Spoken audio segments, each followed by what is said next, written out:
India TV YouTube channel को subscribe करें और बेल आइकन दबाएं।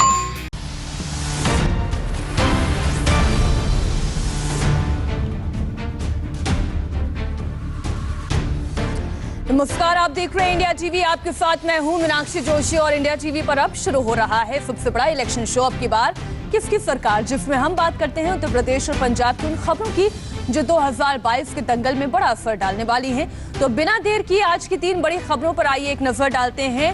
और आज के इलेक्शन शो में आज की 3 बड़ी खबर में से पहली खबर उत्तर प्रदेश से ही है, जहां पर उत्तर प्रदेश में आज अमित शाह अपने 2 दिन के दौरे पर हैं। सबसे बड़ी खबर आज इसी से जुड़ी हुई, एजेंडा सेट, सुशासन हिट। जी हां, जिस तरीके से योगी आदित्यनाथ लगातार अपराधियों पर शिकंजा कस रहे हैं, आज अमित शाह क्योंकि लखनऊ पहुंचे, उन्होंने अपनी तमाम बातें जो कही उसमें बार बार सुशासन का जिक्र किया। आइए आज की दूसरी बड़ी खबर पर भी एक नजर डालते हैं। अमित शाह लखनऊ के बाद मिर्जापुर भी जाने वाले हैं, लेकिन कैसे विंध्य कॉरिडोर से बीजेपी ओबीसी वोट यात्रा शुरू करने वाली है, डिटेल के साथ हम आपको बताएंगे। और आज की तीसरी बड़ी खबर इलेक्शन शो में, जहां पर 2022 मायावती पर एक बहुत बड़ा संकट लेकर आने वाला है, बहुत भारी है।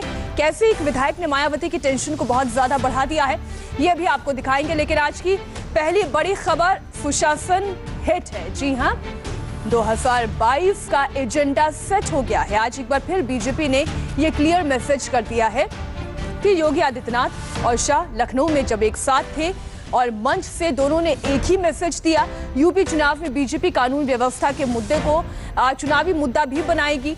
बीजेपी योगी की सख्त इमेज और गुंडा राज को हाईलाइट करेगी।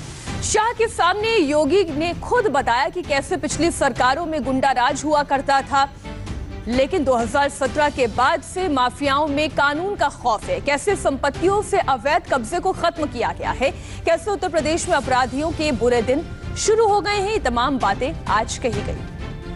हम सब जानते हैं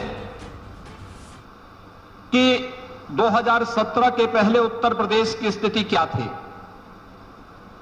उत्तर प्रदेश दंगों का प्रदेश माना जाता था। उत्तर प्रदेश में कानून की व्यवस्था बदहाल थी।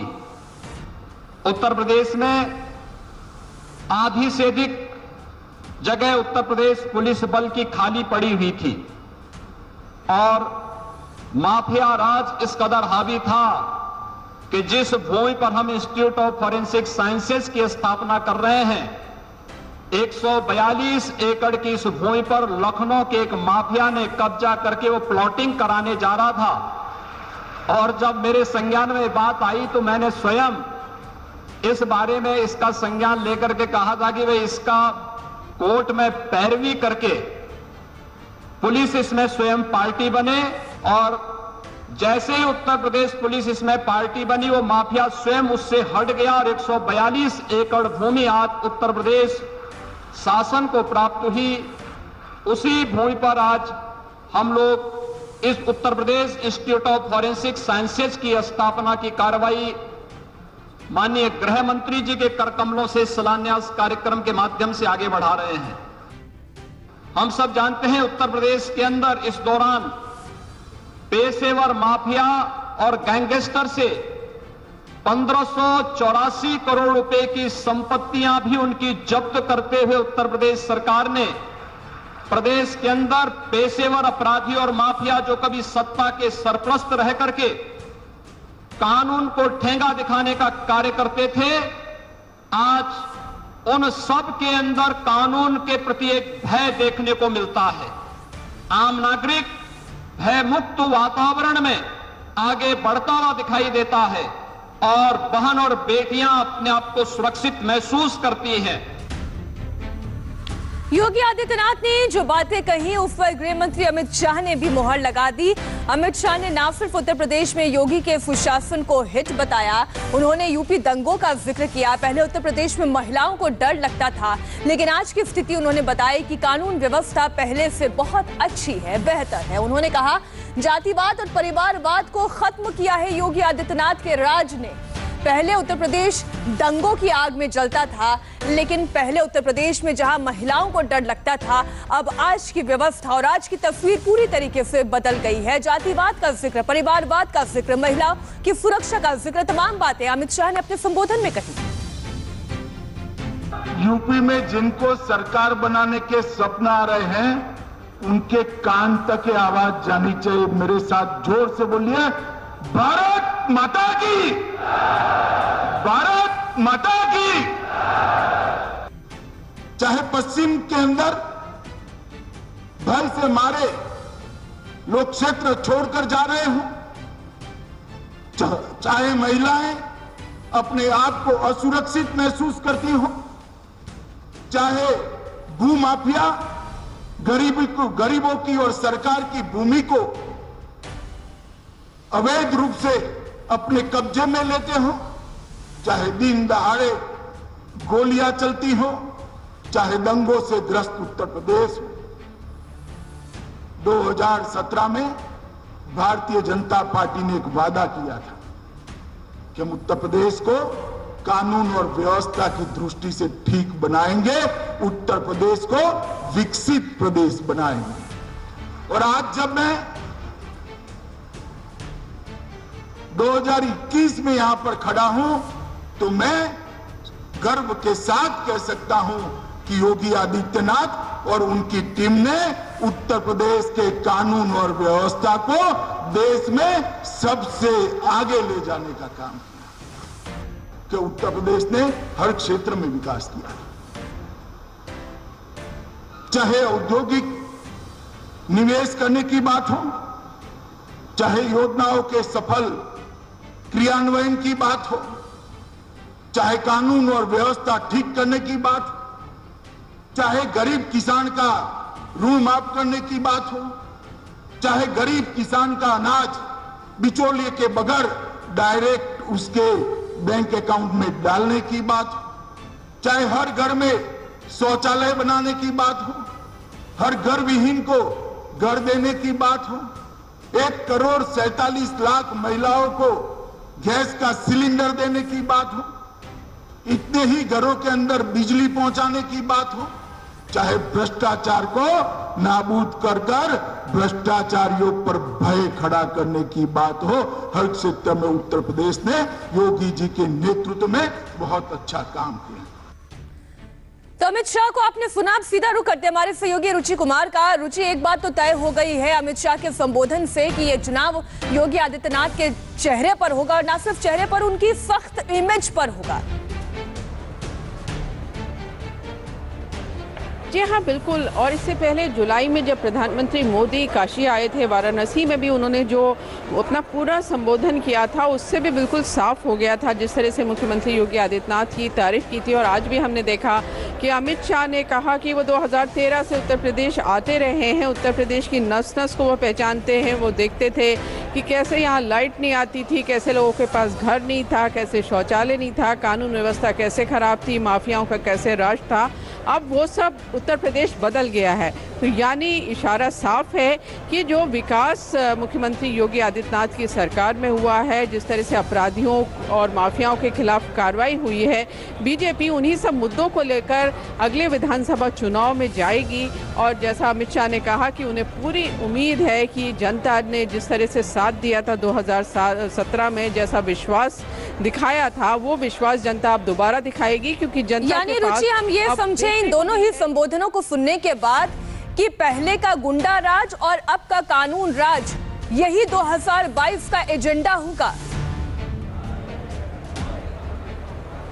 जी हाँ, बिल्कुल। जैसा मुख्यमंत्री योगी आदित्यनाथ ने कहा कि यूपी में जो माफिया थे, 1584 करोड़ की संपत्ति उनसे जब्त की गई है। यहाँ पर जहाँ पर ये इंस्टीट्यूट बनाया जा रहा है, जिसका शिलान्यास किया गृह मंत्री अमित शाह ने, फॉरेंसिक इंस्टीट्यूट, यहाँ भी मुख्यमंत्री योगी आदित्यनाथ ने कहा कि इस पूरी ज़मीन पर माफियाओं का कब्जा था, पुलिस ने ये केस लिया और ये ज़मीन खाली की गई। तो यानी इशारा साफ है कि जो एक्शन हुआ है अपराधियों पर, माफियाओं के खिलाफ, उसको बड़ा मुद्दा बीजेपी बनाने जा रही है विधानसभा चुनाव में। साथ में विकास का मुद्दा भी इस विधानसभा चुनाव में बीजेपी जोर शोर से उठाएगी। विपक्षियों पर भी हमला बोला अमित शाह ने, और उन्होंने कहा कि जो लोग दिखते नहीं थे वो अब नए नए कपड़े पहनकर चुनाव के टाइम यहाँ दिखाई दे रहे हैं। रुचि, आप बने रहिएगा हमारे साथ, क्योंकि अगली जो बड़ी खबर है वो भी उत्तर प्रदेश की सियासत से ही जुड़ी है, क्योंकि अमित शाह विंध्य कॉरिडोर का शिलान्यास करेंगे, लेकिन इसके सियासी मायने भी बहुत सारे हैं। दरअसल विंध्य कॉरिडोर का रास्ता बीजेपी का ओबीसी वोट यात्रा का माना जा रहा है। मिर्जापुर मंडल में सोनभद्र, मिर्जापुर और भदोही ऐसे इलाके आते हैं जहां पर कुर्मी, कोल और बिंद और इनके अलावा ब्राह्मण वोट बैंक जो है सबसे बड़ा वोट बैंक कहा जाता है। तो लखनऊ के बाद जो मिर्जापुर का उनका अगला पड़ाव है, वहां पर ओबीसी वोट बैंक को साधने का काम भी भारतीय जनता पार्टी कर रही है। करीब 1 दर्जन से ज्यादा सीटों पर सीधा सीधा असर है। आपको बताते हैं विंध्य कॉरिडोर से ये वोट यात्रा ओबीसी की कैसे कहलाती है। मिर्जापुर मंडल में सोनभद्र, मिर्जापुर और भदोही ये इलाके ऐसे हैं जहां पर कुर्मी, कोल, बिंद और ब्राह्मण वोटर्स की संख्या बहुतायत में है, जिसमें कुर्मी, कोल और बिंद वो समाज हो गया जो ओबीसी से आता है। ब्राह्मण वोट बैंक पर वैसे ही बीजेपी का प्रभुत्व कहा जाता है। करीब 1 दर्जन से ज्यादा ऐसी सीटें हैं जहां पर अनुप्रिया पटेल का कुर्मी, कोल बिरादरी में दबदबा है, यानी सीधा इस कॉरिडोर से बीजेपी की पहुंच बनती है ओबीसी वोट बैंक पर। बीजेपी में करीब 42 से 45% वोटर हैं और आपको बता दें इनमें 10% वोटर्स यादव हैं और अखिलेश के कोर वोटर के तौर पर वो कहे जाते हैं, जबकि गैर यादव वोटर 29% से 32% है जिन पर बीजेपी की सीधी तौर पर नजर कही जाती है। आप देखिए ये जो 10% वोटर है ये यादव वोटर है, ये समाजवादी पार्टी के वोटर है, लेकिन जो गैर यादव वोटर है उनकी संख्या ज्यादा है। 29 to 32% इनकी वोट की जो आप अगर कहें ये वोट बैंक है जिस पर बीजेपी की पूरी नजर है और इन्हीं पर ये जो विंध्य कॉरिडोर के जरिए बीजेपी की रणनीति है कि इन वोट बैंक को साधा जाए। ओबीसी का अब पूरा गणित भी आपके सामने रखते हैं। उत्तर प्रदेश में यादव 10% हैं, तो अगर निषाद, केवट, मल्लाह यानी अगर इनके सब डिविजन्स की बात की जाए जिनमें 7% निषाद, केवट, मल्लाह, कुर्मी और पटेल के 5%, हालांकि 17 जिलों में यही प्रतिशत 15 से अधिक हो जाता है।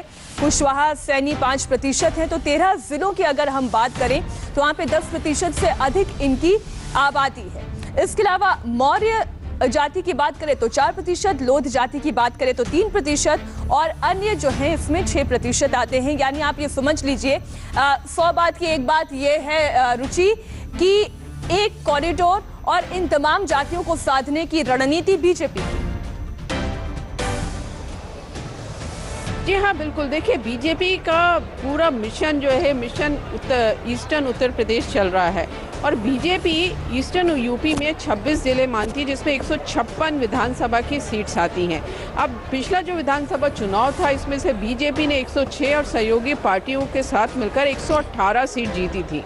यानी ईस्टर्न यूपी कितना बड़ा महत्व रखता है आप इससे समझ सकती हैं। तो बीजेपी ये जो विंध्याचल कॉरिडोर का शिलान्यास करने जा रही है और जो विंध्याचल जो लोग दर्शन करने जाते हैं उनको रोपवे का एक तरह का तोहफा देने जा रही है। तो निशाने पे खाली विंध्याचल एरिया नहीं, पूरा ईस्टर्न यूपी है और बीजेपी की कोशिश यही है कि जो ओबीसी वोट है खासतौर से गैर यादव वो बीजेपी के पाले में जैसे 2017 में आया था या अभी लोकसभा चुनाव में आया वैसे ही वो इस बार भी उनके साथ आए। तो पूरी कोशिश उसी की जा रही है और उसी के तहत आज अमित शाह वहाँ पर जा रहे हैं और तरह तरह की सौगात वहाँ पर देंगे। मीनाक्षी, रुचि, अब अगर हम ये बात करें कि बीजेपी एक बहुत ही सोची समझी रणनीति के तहत ओबीसी को अपने पाले में करने की कोशिश कर रही है और पहला कदम तो उसी वक्त उठा लिया गया था जब मोदी मंत्रिमंडल में ओबीसी समुदाय से आने वाले बड़े चेहरों को मंत्रिमंडल में जगह दी गई थी।